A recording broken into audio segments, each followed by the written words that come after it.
y lo distribuyó de una manera concentradísima en beneficio de unos pocos muy poderosos, a quienes les dio mucho, mientras que a casi todo el resto de los colombianos no les dio nada y a unos cuantos alguna cosa les dio. Demostraré también cómo, entre los favorecidos por esta lógica plutocrática de distribución de la riqueza nacional, aparecen 45 financistas de la campaña electoral del presidente Uribe, que recibieron la módica suma de recursos de Agroingreso Seguro por 33.000 millones de pesos, sin contar los que mencionaré después, cotizantes del referendo reeleccionista. Demostraré también que el Ministerio de Agricultura es el responsable, el doctor Andrés Felipe Arias, el doctor Fernández, son los únicos responsables de este desastre del que estamos hablando. Y mostraré cómo incluso hay hechos graves de corrupción.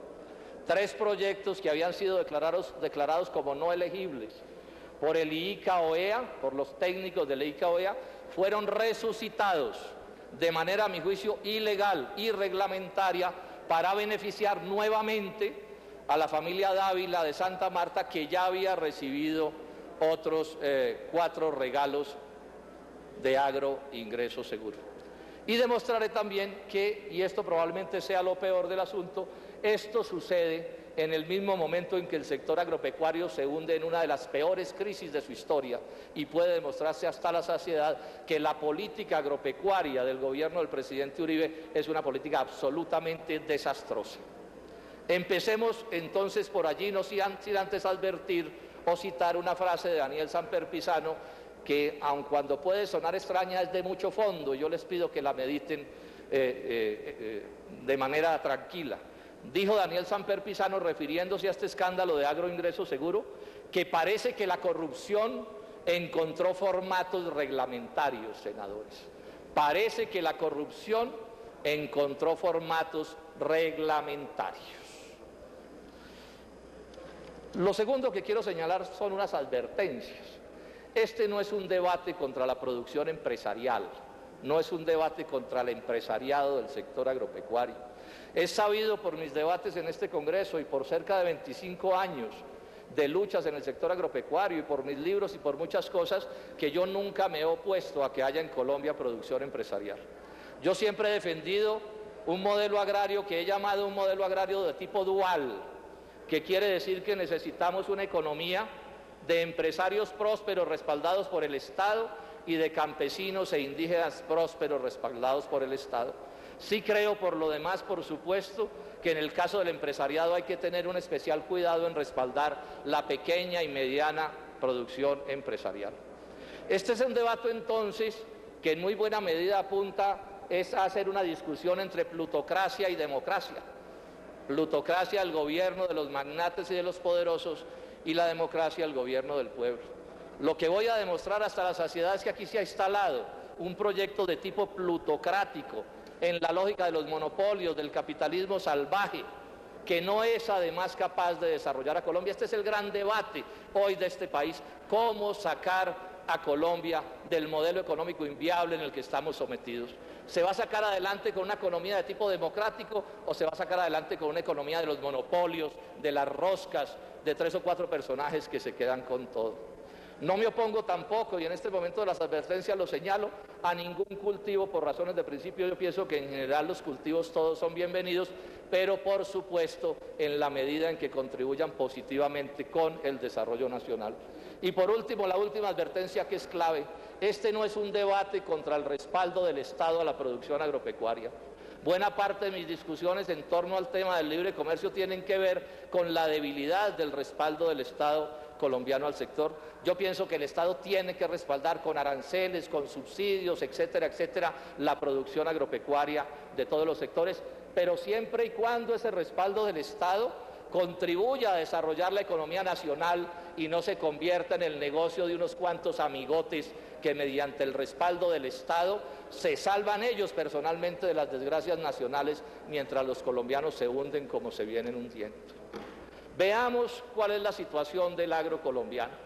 Mientras estamos aquí nosotros congregados, en este momento 50.000 familias de productores agropecuarios, casi todas ellas pequeñas y medianas, en sus casas sufren el estrés de que esas 50.000 familias en este momento sienten cómo les avanzan procesos ejecutivos en Finagro, procesos ejecutivos por deudas que no han podido pagar, que pueden terminar quitándoles las propiedades sobre sus fincas y sus parcelas.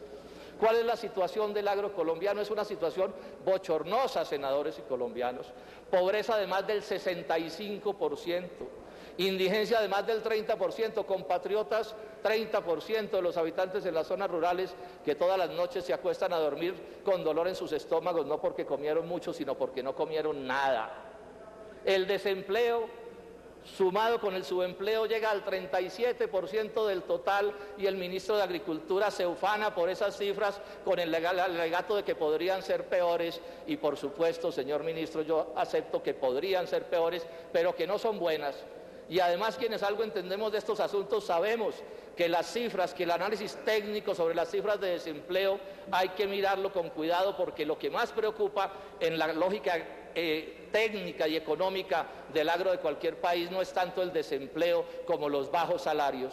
Y aquí lo que tenemos es que el 65%, cerca del 70% de los trabajadores rurales gana menos de un salario mínimo. Esa es otra cifra que hay que dar. En el solo gobierno del presidente Uribe, colombianos han sido desplazados de las zonas rurales de Colombia más de 2 millones de colombianos.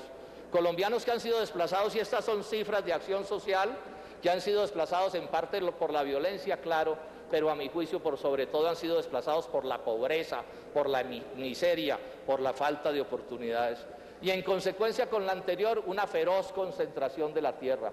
El índice de Gini, que es un índice de tipo técnico para medir el grado de concentración de la tierra, nos dice que tenemos una de las peores concentraciones de la tierra del mundo, que oscila entre el punto 87.5 y el punto 91, y para darles una idea de la gravedad de lo que estoy hablando, les cuento que, por ejemplo, en Corea el índice de Gini es de punto 35 y en el Japón es de punto 40, luego aquí los doblamos en ese indicador que por supuesto tiene que ver mucho con la democracia económica.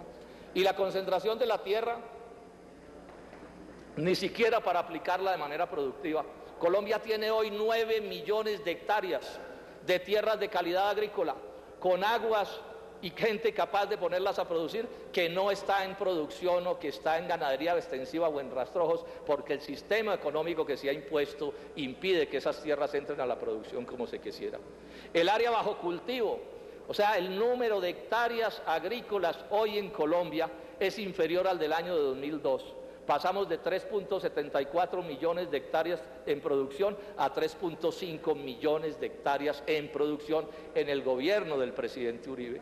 El agro colombiano en estos 8 casi años ha crecido todo el tiempo por debajo del promedio del crecimiento de la economía nacional, prácticamente todos los años, con una diferencia bien notable en cuanto al promedio, o sea, que peor le va al agro que al resto de la economía. Las exportaciones, si nos han dicho que es que el modelo es un modelo de exportaciones, son otro fiasco de la política agropecuaria colombiana.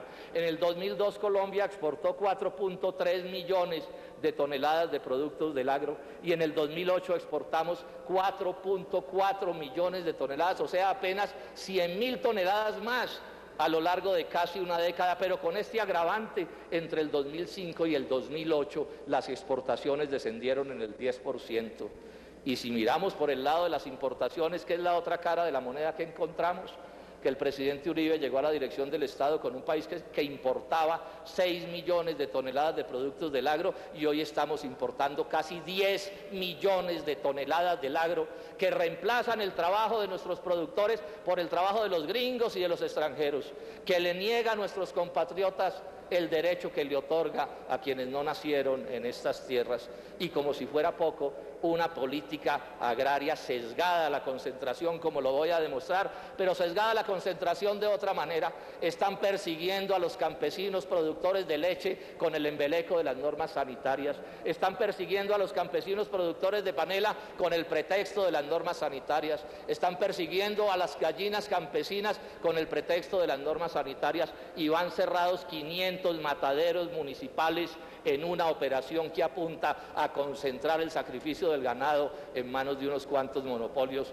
Peor, senadores y colombianos, absolutamente imposible. Luego queda claro que la política de agroingresos